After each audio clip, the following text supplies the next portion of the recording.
আলিহা ইন্নী আরাকা ওয়া কওমাকা ফী যালালিন মুবিন। আমি আপনাকে এবং আপনার এই ভ্রান্ত মূর্তি পূজারী সম্প্রদায়কে দেখতে পাচ্ছি সুস্পষ্ট ঘোরতর ভ্রান্তির মাঝে আপনারা কণ্ঠ নিমজ্জিত হয়ে আছে। যালালিন মুবিন, সুস্পষ্ট ভ্রান্তির মাঝে আপনারা নিমজ্জিত হয়ে আছে। وكذلك نري إبراهيم ملكوت السماوات والأرض وليكون من الموقنين। আমি এভাবে ইব্রাহিমকে এই আসমান আর জমিনের যত সৃষ্টির বিশালতা আছে, মহাবিশ্বের রহস্য তার সামনে আমি উন্মোচিত করেছি। সেই মহাবিশ্বের সমস্ত অস্তিত্ব দেখে বুঝতে পেরেছে আসলে এই গোটা পৃথিবী সবকিছু একজন একচ্ছত্র নিয়ন্ত্রণকারী আছেন। فلما جن عليه الليل رأى كوكبا قال هذا ربي।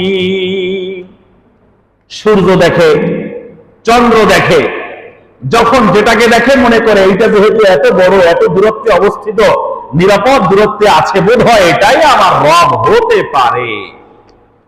আল্লাহ রাব্বুল আলামিন রবকে তালাশ করার তার যে প্রচন্ড তাগিদ আর তীব্র অনুভূতি, এটা আল্লাহর কাছে এতটাই পছন্দনীয় হয়েছে যে আল্লাহ পবিত্র কোরআনে তার এই অ্যাক্টিভিটিস, কর্মকাণ্ডগুলোকে আল্লাহ কোরআনে কোট করে দিয়েছে।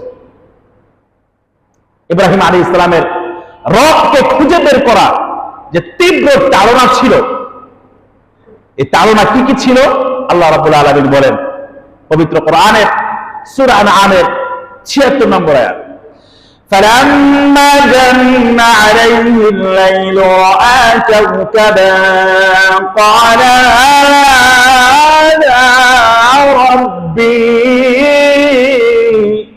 فلما أفل قال لا أحب الآفلين।